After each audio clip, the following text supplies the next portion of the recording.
라는 제목을 통해 같이 나누기를 원합니다. 하나님은 우리의 삶의 모든 자리에 역사하실 수 있는 분이십니다. 믿으십니까? 아멘. 정말 하나님은 우리가 가진 모든 자리에 역사하실 수 있습니다. 하나님이 모든 자리에 역사하신다라는 모습을 오늘 말씀에서는 너희가 40년 동안에 다녔지만 의복이 헤어지지 아니하였고 발이 부르트지 아니했다라는 겁니다. 사실 출애굽했을 때 그들의 상태는 애굽에 맞춰진 옷이었을 것입니다. 그런데 광야를 지나면서는 애굽에서 입었던 옷으로는 지내기 어려웠을 것이에요. 왜? 환경이 너무나 다르니까. 집이 있었고 지금은 텐트로 지내야 되고, 그곳에는 그냥 출퇴근하면 됐지만 이곳은 행군을 하는 지역이니까 신발이나 옷이 다 달라야 됐습니다. 그런데도 불구하고 의복이 헤어지지 않았다. 한 신학자가 이렇게 표현했습니다. 하나님이 그들이 성장함에 따라, 이건 몸이 커지는 걸 말하는 거예요. 근데 영적으로도 마찬가지입니다. 성장함에 따라 옷도 늘려주신다. 무슨 얘기인지 아세요? 애가 커가면서 옷이 점점 맞는 옷을 입어야 되는 것처럼 하나님이 그들의 상황에 따라서 애굽에 있을 때는 애굽에 맞게 역사하시지만 하나님은 광야에서도 광야에 맞게 역사하실 수 있는 분이라는 겁니다. 이걸 하나님의 기적적인 은혜라고 말하는 거예요. 사람들이 생각할 때는 광야에서 어디에서 옷을 구합니까? 어디에서 신발을 구합니까? 그건 우리 생각입니다. 하나님은 그 자리에서도 역사하실 수 있는 거예요. 여러분, 우리의 목적은 가난을 벗어나는 게 목적이 아닙니다. 그 가난 속에서도 하나님을 고백하는 게 신앙의 목적이에요. 신앙은 어떤 자리에서도 역사할 수 있습니다. 내 기분이 안 좋아요. 나는 별로 그런 상황이 되어지지 않습니다. 그럴수록 우리 하나님은 우리 가운데서 영광받기에 합당하신 거예요. 제가 그 책을 읽으면서 아직도 기억하는데, 한 목회자 가정의 아이가, 참 그 가정이 경제적으로 너무나 어려운데 사모님 아이를 키우는데 말이죠, 늘 말씀과 기도로 그렇게 아이를 위해서 기도해 주는데, 이 아이가 고3이 됐어요. 미국의 12학년이죠. 이제 11학년에서 12학년 넘어요. 참 어려운 때인데 얘가 갑자기 여름에 선교를 가겠다고. 고3인데 여름에 선교를 가겠다. 그것도 짧은 것도 아니고 3주 동안 갔다 오겠다고. 그래서 야, 입시를 치르고 가라. 너 인생의 제일 중요한 때지 않냐. 그때니 그 딸내미가 그러더라는 거예요. 엄마, 그러니까 선교를 가야지. 내 인생의 제일 중요한 때를 하나님께 드려야지. 너무나 다른 삶의 자리에서 충분히 하나님 다르게 역사하실 수 있는, 그 아이는 평생도록 자기 중요한 때, 어려운 때, 심각한 때가 되면 뭐예요?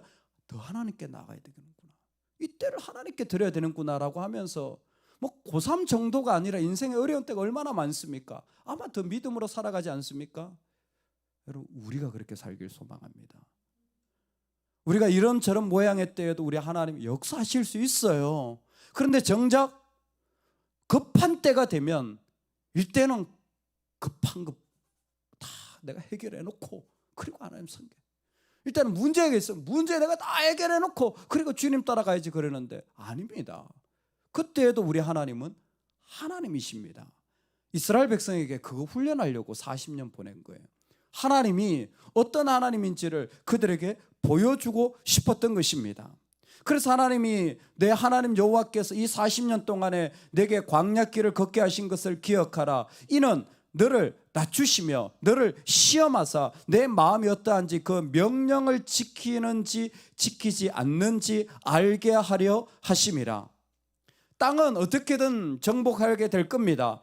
중요한 것은 땅을 가지는 자가 아니에요. 그 속에 이스라엘이 하나님을 망각하면 그게 불순종이에요. 내가 잠깐 바빠서, 내가 좀 문제가 심각해서 하나님 좀 잊어버렸는데, 그게 불순종의 자리예요. 그게 불순종이에요. 하나님을 기억하면 그게 순종이에요. 하나님을 기억하도록 하기 위해 그들에게 훈련한 게 뭡니까? 만나예요. 매일마다 나가서 하나님이 내려준 걸 먹도록 하는 거예요. 나가서 그 가운데 은혜를 먹도록 하는 이 기도의 훈련, 예배 훈련을 왜 하는 겁니까? 이 세상 가운데 보십시오. 하나님이 계십니다. 우린 그거 먹고 삽니다. 아, 너희들은 밥 안 먹냐? 밥 먹지요. 우리도. 왜 안 먹습니까? 당연히 먹지요. 그런데 그것 이상이 인생 가운데는 있습니다. 그것 이상이 이 땅 가운데는 있습니다. 하나님을 기억하는 거예요. 만나가 그렇습니다. 오늘날 우리가 하는 예배와 새벽의 기도가 똑같다고 생각합니다. 하나님이 왜 만나의 훈련을 시키시는 겁니까? 이 세상 가운데 하나님 공급해 주는 거잖아요. 그냥 나감이 있잖아요. 그러니까 자연스럽게 하나님 주실 걸 믿어요. 그 하나님을 기억하도록 하나님 것들을 계속 사신적 아침마다 하나님을 기억해라. 하나님을 기억해라. 하나님을 기억해라. 그 훈련을 통하여서 그들을 세우시길 원하시는 것입니다. 그런데 오늘 말씀이 참 놀랍습니다. 이 40년 동안 광야길을 걷게 하신 이유가 무엇이냐면 이는 너를 낮추신다라는 거예요. 낮춘다라는 게 뭡니까? 너를 향한 징계였다라는 거예요. 가데스 바네아에서 불순종한 결과로 38년을 돌아다녔다는 말씀을 그대로 하시는 거예요. 38년을 그렇게 한 그 전체 40년이 뭐예요? 하나님이 징계의 자리가 된 거예요. 낮추신다는 거예요. 결국 우리가 하나님 앞에 엎드려서 징계받는 자리. 그런데 하나님 어떻게 하시냐면 그 징계받는 자리를 징계로 끝내지 않고 하나님은 뭐예요? 양육하시는. 이게 또 하나의 낮춘다는 의미예요. 훈련한다는 의미입니다. 이 두 가지가 동시에 이루어지는 거예요. 누가? 하나님이. 우리는 징계받으면 아유 나 벌 받았구나. 일이 안 되면 나 안 되는구나. 근데 하나님은 그 속에서 다르게 역사하십니다. 이건 너를 새롭게 세울 훈련의 기회다. 이건 네가 다시 만들어질 중요한 양육의 기회다. 네가 나를 알아갈 배움의 기회다. 시험하사라는 것은 그 말입니다. 이 40년을 통하여 너의 마음에 진짜 원하는 게 뭔지를 나는 보고 싶다. 진짜 원하는 게 뭔지를 나는 알고 싶다. 너의 진짜 마음에 원하는 것을 이제 바꾸면 좋겠다. 여러분 언제 여러분은 생기가 도십니까? 시험하사라는 말은 정확히 이 말. 우리는 언제 생기가 돕니까? 어떤 분은 생기가 도는데 보니까 12시 예배 딱 마치면 생기가 돌기 시작하더라고요. 우와, 밥 먹으러 가자. 여행을 가면 생기가 돌죠. 아, 스트레스 좀 해야 돼요. 맛있는 거면 생기가 돌죠. 실제적인 질문입니다. 하나님 시험하사라는 거. 너의 마음에 뭘 할 때 너는 정말 생기가 도니? 사단이 너무 잘하는 거예요. 사단이 너무 잘하는 거예요. 사람이 언제 생기가 도는지 사단이 제일 잘 알아요. 언제인 줄 아세요? 사람이 생기가 돌 땐 육체의 피로가 채워질 때예요. 육체의 피로가 채워질 때. 그게 돈이든 그게 먹는 거든 그게 내가 살아가면서 하는 일이든 그때는요 확실하게 생기가 돌아요. 뭐 아닌 줄 아세요?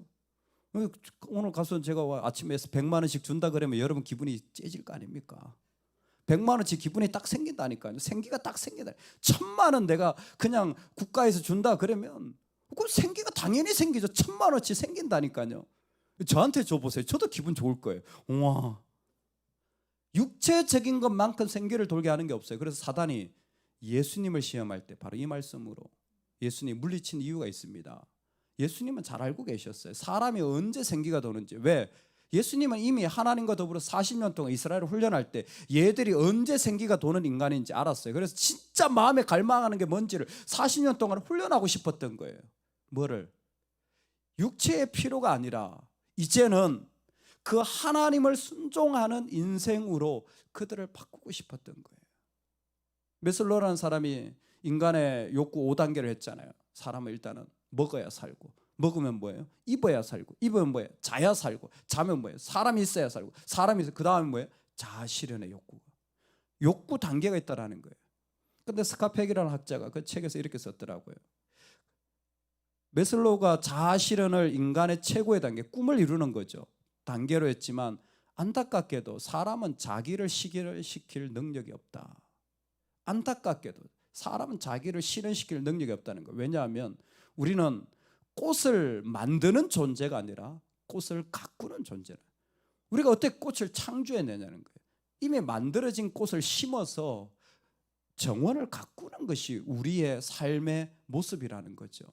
즉 무슨 얘기냐면 우리 스스로의 한계가 있어요. 인간으로. 근데 그 한계를 뛰어넘는 자리가 어디냐면 바로 하나님과 같이 있을 때, 창조주와 같이 있을 때 비로소 그 사람은 그곳에서 진정한 기쁨, 진정한 삶의 축복을 누린다라는 것입니다. 하나님이 지금 이스라엘에게 야, 너희들이 가서 맛있는 거 풍성한 거 다 가지게 될 거야. 육체적인 생기를 가지게 될 거야. 그런데 그것만으로 살지 마라. 그게 필요 없다라는 말이 아니라 정말 너희를 너희답게 만드는 것은 바로 여호와의 입으로 나오는 말씀이다. 즉 하나님을 기억할 때, 하나님을 순종할 때, 그때 비로소 너의 삶에 생기가 도는 거야. 진정한 생기가 도는 거야. 하나님 참 신기하신 것 같아요. 이 말씀이 그대로 아닙니까? 여러분, 광야에서 얼마나 줄이고 힘듭니까? 상황이 급박하고 어려우면요, 누구나 다 길을 만들길 원해요. 힘든데, 어려운데 닥치는 대로 뭐라도 해야죠. 근데 살기 위해서 하는 거예요. 나쁜 일 아닙니다. 근데 뭐부터 하시겠습니까? 예, 돈이 있어야 사니까 일단 돈부터 벌어놓자. 그 평생 동안 일단 돈이 있어야 사는 사람이에요. 그렇게 산 가정은 반드시 돈이 없어지면 깨어집니다. 왜? 그렇게 살았으니까. 일이 있어야 살지, 건강이 있어야 살지. 급한데, 그러면 그 일들이 없어지면, 그 건강이 없어지면 인생은 나락으로 떨어지게 돼 있어요. 하나님 너무 잘하셨던 거예요. 광야에서 너무 급하고 너무 부족하고 정말 갈증이 나는 그곳에서 이스라엘이 이제는 더 이상 인생을 망가뜨릴 것들로 자신을 채우기를 원치 않으신 거예요. 행복하기를 원합니다. 가만히 보면 전부 다 자기 욕심 채우는 거 아니에요. 내가 원하는 대로 되어지는 거. 계속 조건이 바뀌잖아요. 이거 되어져야 되고 저거 되어져야 되고. 사실 어머 난 이럴 때 너무 행복했어 라고 말하는데 사실 자기가 원하는 걸 가질 때예요. 근데 그것은 뭐예요?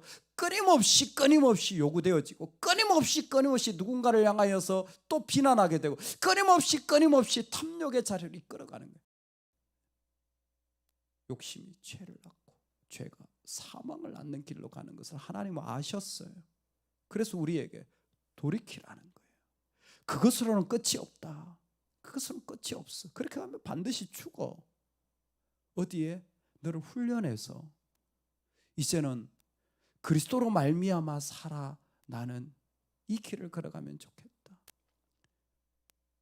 어제 수요일날 행복이라는 찬양을 했는데 그 찬양의 가사가 참 좋습니다. 눈물 날 일 많지만 기도할 수 있는 것, 억울한 일 많으나 주를 위해 참는 것, 비록 짧은 작은 삶, 주 뜻대로 사는 이것이 나의 삶의 행복이라. 눈물 날 때 눈물을 다 없애는 게 아니라 기도할 수 있는 것. 억울한 일 많지만 내 주를 위하여 기꺼이 참을 수 있는 사람들. 이게 힘든 게 아니라 기쁨인 거죠. 짧고 작은 삶이지만 그 가운데서 정말 하나님 앞에 내 삶의 기쁨인 거.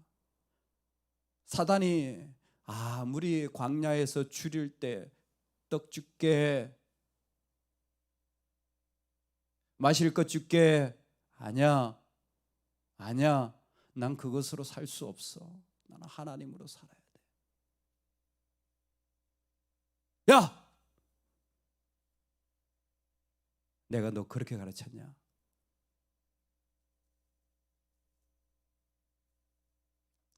어른들이 이렇게 하면 아이 목사님 시험 들겠네.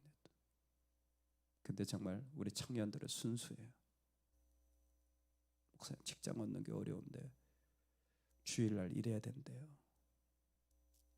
이해한다. 직장이 어려워. 주일날 일해야 된대. 주일날 예배 못 드릴 것 같아요. 이해한다. 근데 내가 너 그렇게 가르쳤냐? 그게 네 신앙이냐? 굶어 죽더라도 예배 드려야 되지 않니? 그게 진짜 너를 아름답게 만드는 길이라고 생각 안 하니? 난 그렇게 생각한다. 어른들이 이렇게 하면 시험 들어요. 목사님, 청년들은 다시 기도하겠습니다. 잠깐 마음이 급했습니다. 왜? 직장 구하는 게 쉬운 일 아니거든. 진짜 쉬운 일 아니거든요.